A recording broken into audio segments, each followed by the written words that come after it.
Hello everybody, welcome back to our channel. My name is Lay. I am a mother of two and we are a family of four on a financial journey of becoming completely debt-free, where we take you guys step by step and payment by payment along the way. If you're new to our channel, thank you so much for clicking on this video, and I really hope you enjoy this content and decide to stay. And if you guys are returning, thank you guys so much for your continued support as we navigate through this journey. So in today's video, as you guys can tell by the title, we are going to be doing our monthly budget for the month of August together, and it's actually going to be our first budget post-job layoff, or being post-job layoff. So in the month of July, my husband was let go. His company did a company layoff, and our July budget didn't really shift that much. When he received his last paycheck, it also included his PTO hours, and so our July budget was able to stay pretty consistent. So I will be doing our July debt payoff video as well. The real month that it's going to start affecting will be August and so forth, until he's able to secure a position that aligns with, you know, our goals and where he wants to be and what he wants to do, and really have a job where he's following his passion and dreams. So we're going to be doing our monthly budget, but super exciting news is that when I do our July debt update, it will be kind of sticking similar to the plan of what is happening. And then when we do our August budget, you guys, it's really going to be a chit chat video. I haven't really looked at our expenses too much for the month of August, because in August we have enrollments for sports. We have getting ready for holiday season, right? What are we going to be budgeting for certain holidays, while also making sure that we are keeping our expenses low due to a really big life change. So we're going to be talking all about that together, doing a walkthrough of all of it. I am using the Papers by Jessica Ann. I did a whole video on this planner. If you guys are interested in, this is a budget planner, a day-to-day planner, all the type of planner you can think of. She is a little bit on the bigger side in comparison. Like I showed you, this is my Moterm Traveler's Notebook.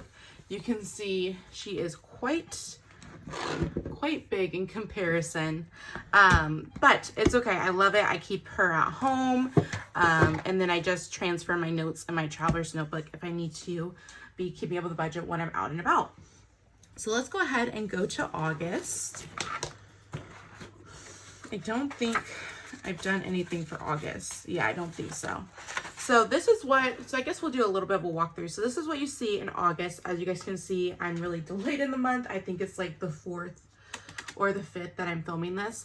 So you have a monthly layout, you have your to-do list, anything you need to get done. What I really enjoy and like about this planner, you guys, is that she really took a thought into it and made it so it's not a planner just for one thing.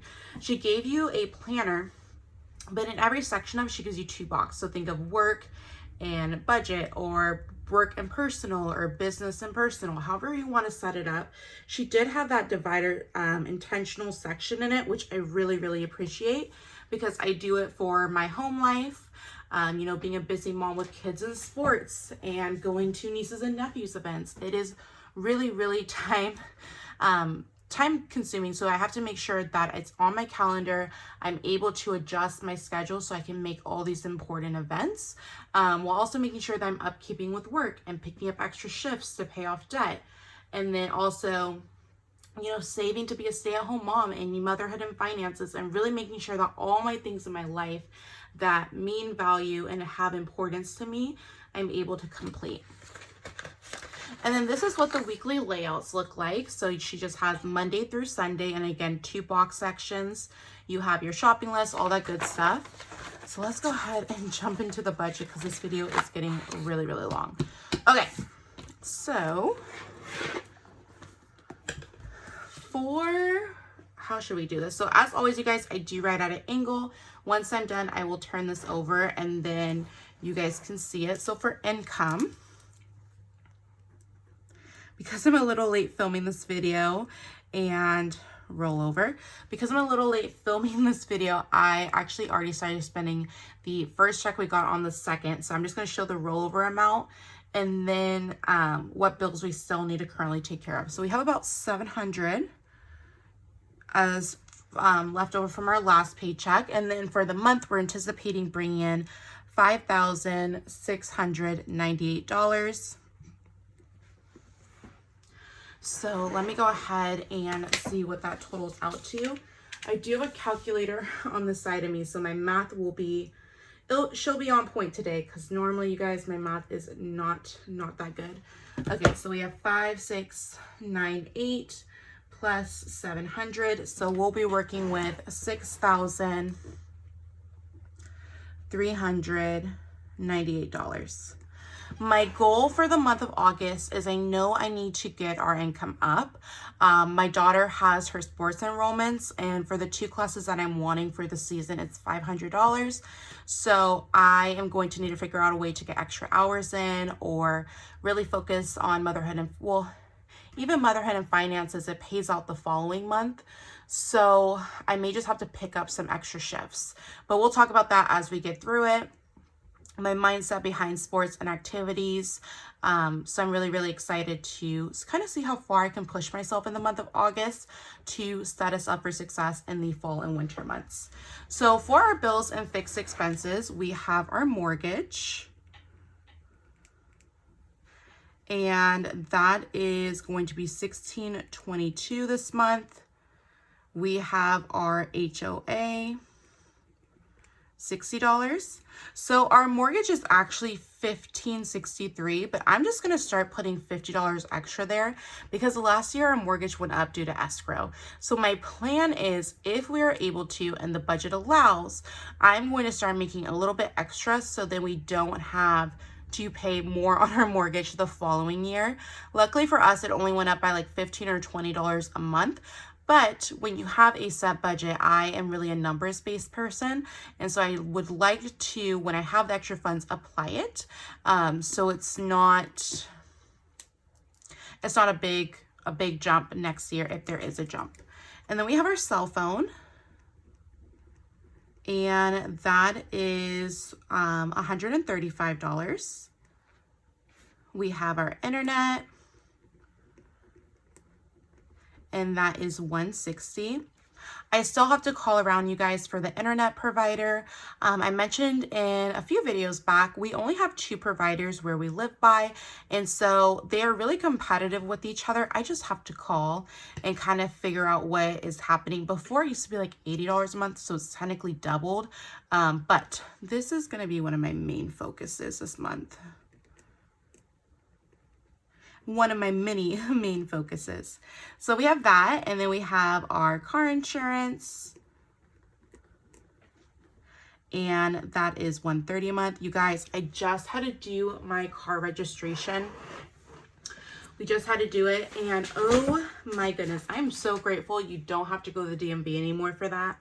I am so grateful that some things are starting to be online, but it was $150 that we were not expecting in the month of July. So I may have to, I'm debating if I should just count it as a loss from the savings, or pay it back, or count it as a loss and put it towards a sports fund. I don't know. You know, we'll figure it out together. So we have that. We have our car payment, and that is $235. We have our electric. This one, I did finally get on that plan that I was mentioning. So I called our electric provider, PGE, which stands for Portland General Electric, and they let us know that they have a program where they'll take your averages, that'll be your new monthly amount. And then at the end of those 12 months, they'll reevaluate it if it needs to be higher or lower. So we finally did that, and we are around $245 a month. If you guys have watched my past videos, you know there's been months where my electric bill has been $70, and there's been months where my electric bill is closer to $500. It's insane. It's a roller coaster I don't want to be on anymore, so I gladly hopped off of that seat. So that is what our electric is going to be. I know that it's going to change. And then they did let us know that we can stop that if we want to, which is really nice. So there's that. What else do we have? We have our Xbox subscription for $15. We do share subscriptions, but we do need the Xbox one to be able to view it. So that is something I'm totally okay with keeping. And then we are going to go down to all of our many debt payments because, well, I was an irresponsible, financial girly at one point, but now we are getting our lives together. So we have 3 personal loans that we have. So I'm just going to label them personal loan number 1, personal loan number 2, and personal loan number 3.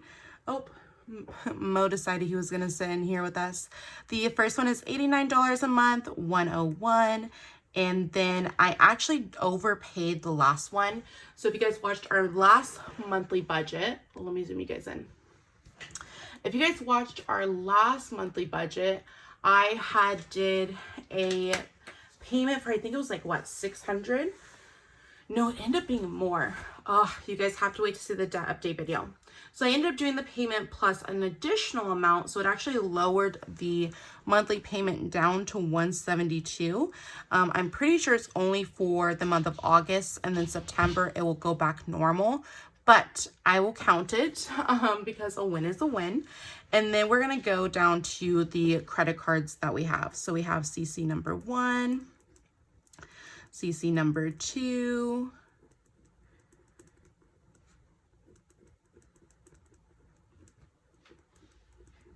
okay, so this minimum payment's 26, 56, I'm doing 133, 180, and 70. So I'm going to go ahead and leave a little mark by which one I'm doing snowball payments to, which are these 2.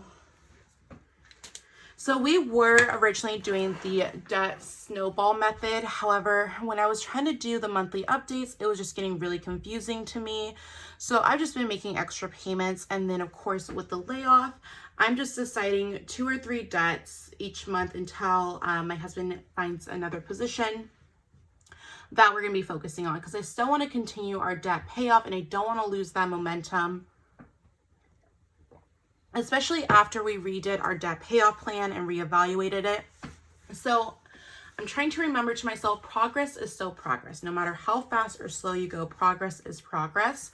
And so I am just doubling these 2 payments. So I think this one's minimum was like 60 and this one was probably like 50 something or 60 something. And then any rollover we have from our cash envelopes, then we'll also go ahead and apply it towards our debt and our stay-at-home mom fund. So those are our focuses there. So let me go ahead and review it. I think I got everything.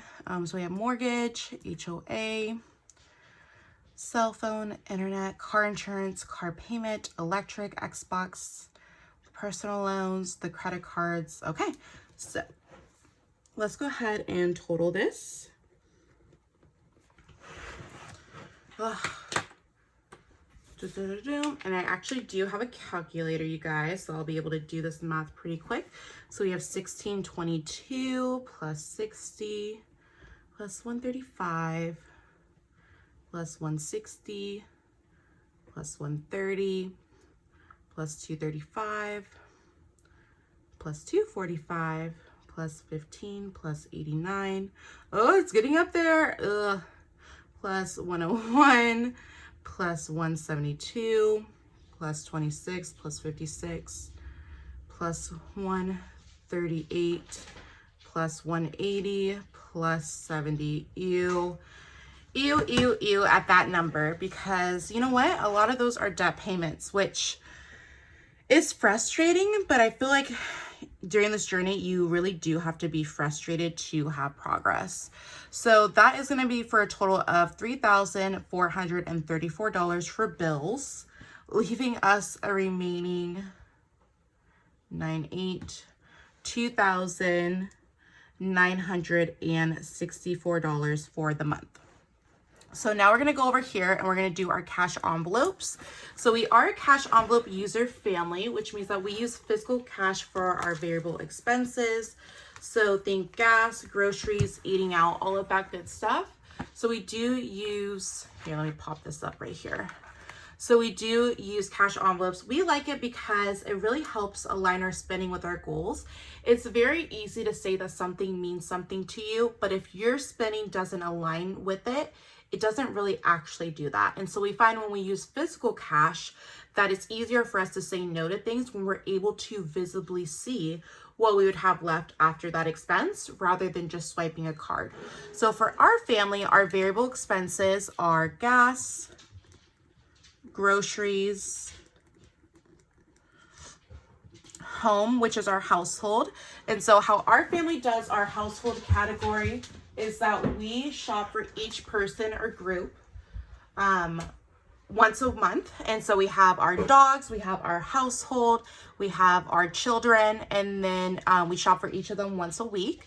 And so what I like to do is I like to shop for them once a week because it helps my shopping list. And then that way, if they have extra things in their budget, then they're able to get those extras that are not needs but wants. And then it also helps us eliminate having to run out of things, because if I'm shopping for them once a week and I find things on sale, I could just leave it in the pantry, in the garage, or in their room, depending on what it is, and then it's just readily available. And then we have kids, we have eat out, we have coffee, because my plan is I'm going to be picking up a lot of extra shifts this month, so I definitely will be needing coffee. And then we have family fun. We have, this is just my coffee envelope that I had that I am obsessed with. So there's those. So we also do our cash envelopes on a weekly basis. And so for gas, we do $75 a week, or that comes out to $300 a month. For groceries, we are a family of 4. We have myself, my husband, and our 2 children, a 3 and a 1.5-year-old, almost 2-year-old. And we do $40 a week. So that's going to be $560 for the month. Again, August is a 5 weeks in the month. However, I'm starting this budget a little bit late. And then household, we budget $60 a week for $240. Kids get $20 a week, so $80. Eating out gets $40 a week, which is $160. And so normally what our family does is we normally just grab takeout once a week, normally during the work week when we have those busier days. And $40 for us is pretty good. We normally get like a family style meal and it works for us. And then coffee is going to seem like a lot, you guys, but I'm going to be budgeting $60 a month just for my coffees, because I do have a feeling I'm going to be working a lot in the month of August if this budget is not budgeting. And then for family fun, we're also going to be budgeting $80 as well. So we're going to total out this section, and then we'll see how much we have for sinking funds and all of that stuff. So let's go ahead. 300 plus 560 plus 240 plus 80 plus 160 plus 60 plus 80, $1,480. And then that's going to leave us 2,964, 1,484, which is perfect because August is a 3 payday month, which means that the income you save, you guys, the last paycheck is going to be like on the 30th or 31st, which means that we're not actually going to be able to use it for our variable expenses. So when it comes to a month like these, I try to have the remaining amount as close to that last paycheck as possible. So then I can make sure that our eating and our fixed and variable expenses are taken care of. And then the last categories that we have is we have our emergency. We have our truck fund.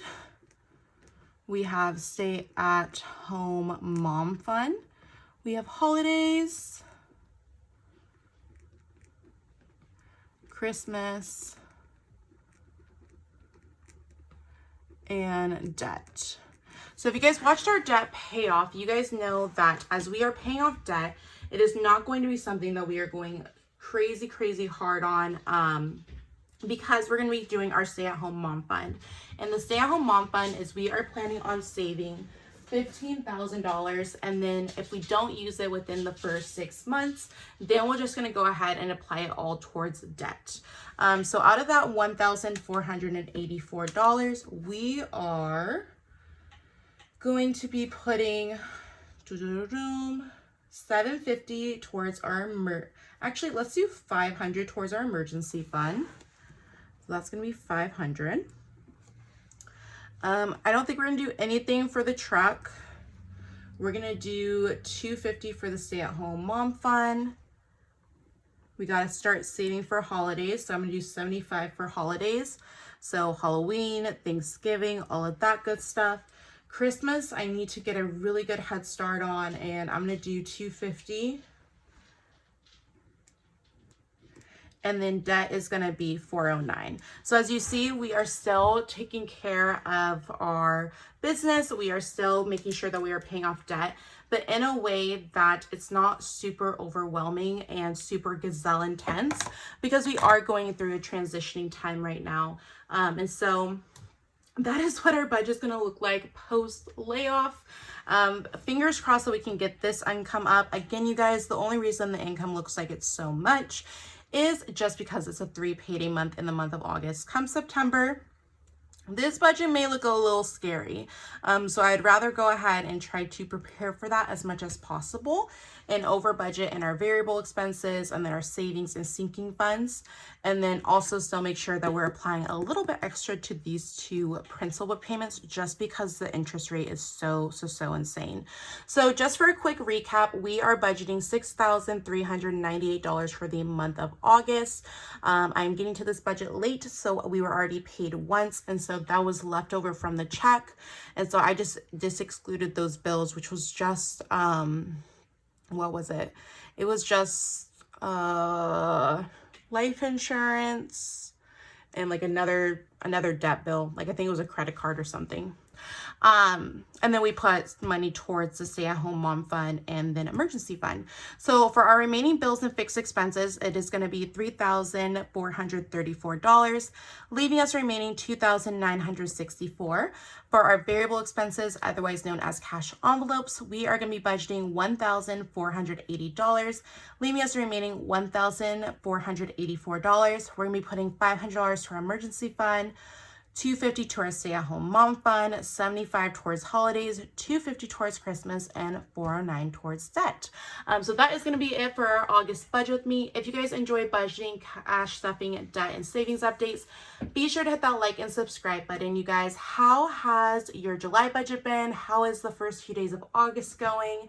I am super excited to do our July debt update because we were able to kind of keep with our budget and kind of see what that is going to mean for our August.